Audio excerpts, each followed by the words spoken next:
বাসায় তৈরি করা মেয়োনিজ যে এত পারফেক্ট হয় এটা আর কি এই রেসিপিটা না দেখলে বুঝতে পারবেন না। একদম অনেক পারফেক্টভাবে মেয়োনিজটা তৈরি করা হয়েছে। আর যে কখনো মেয়োনিজ বানান নাই, এই প্রথম বানাচ্ছেন, এই রেসিপিটা দেখলে সেও কিন্তু পারফেক্টভাবে মেয়োনিজ বানাতে পারবেন। চলুন তাহলে দেখা যাক আমি এটা কিভাবে বানালাম। প্রথমে এখানে দুটো ডিম পোস্ট নিয়ে নিচ্ছি। ব্লেন্ডারে জারে আমি দুটো ডিম পোস্ট দিয়ে দিচ্ছি। আর তার সাথে এখানে দুটো ভাজা শুকনো মরিচ দেব এবং 4 কোয়া ভাজা রসুন দিয়ে দেব। তাতে করে খুব সুন্দর একটা ফ্লেভার আসবে। আর এখানে আমি লেবু কাটা পিস নিয়েছি, লেবুর রসও এখানে দিয়ে দেব। তার আগে এখানে আমি সামান্য একটু গোলমরিচের গুঁড়া দিয়ে দিচ্ছি।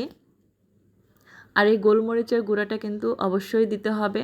এখানে আমি 1.5 চা চামচ চিনি দিয়ে দিচ্ছি। চিনিটা আপনারা আপনাদের টেস্ট অনুযায়ী দিয়ে দিবেন। আর এখানে যে সামান্য একটু খাবার লবণ দিয়ে দিচ্ছি। তারপর এখানে আমি টমেটো সস দিয়ে দিচ্ছি। এই যে দেখেন, টমেটো সসটা আপনারা আপনাদের ডিমের পরিমাণ অনুযায়ী নিয়ে নেবেন। এখানে লেবুর রস দিয়ে দিচ্ছি। লেবু ভালো করে চিপে এখানে রস দিয়ে দিচ্ছি। আর লেবুর রসটা দিলে কিন্তু খুব সুন্দর একটা লেবুর ঘ্রাণ আসবে, যা মেয়োনিজের মানে ঘ্রাণটাকে একদম অনেক সুন্দর করবে। আর এখন এখানে আমি তেল দিয়ে দিচ্ছি, খাবার তেল। এখানে আমি 1 কাপ খাবার তেল দিয়ে দিচ্ছি, সয়াবিন তেল। আর এখানে গুঁড়া দুধ দিয়ে দিচ্ছি 2.5 চা চামচ। গুঁড়া দুধটা কিন্তু অবশ্যই দিবেন, কারণ গুঁড়া দুধটা না দিলে কিন্তু মেয়োনিজের প্রপার টেস্টটা পাবেন না। তাই এখানে আপনাকে গুঁড়া দুধটা ব্যবহার করতে হবে। আর এখন সব কিছু মিলিয়ে ভালো করে ব্লেন্ড করে নেব। তারপর এখানে আমি ভিনেগার দিয়ে দেব 1 টেবিল চামচের মতো।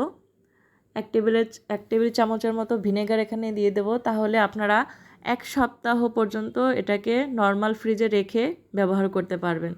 যদি আপনারা মনে করেন যে মেয়োনিজটা 1 সপ্তাহ রাখবো না, খেয়ে ফেলবো, তাহলে কিন্তু ভিনেগারের দরকার নেই।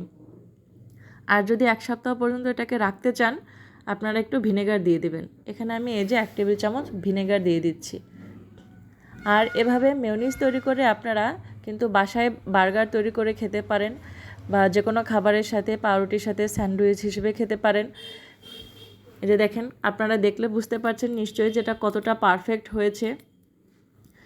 এটা কিন্তু চামচের সাথে লেগে আছে, চামচ থেকে কিন্তু নিচে পড়ে না। আর চামচ একটু উঁচু করে দেখবেন, এটা যদি নিচে পড়ে না যায় তাহলে বুঝতে পারবেন যে এটা সঠিকভাবে তৈরি করতে পেরেছেন।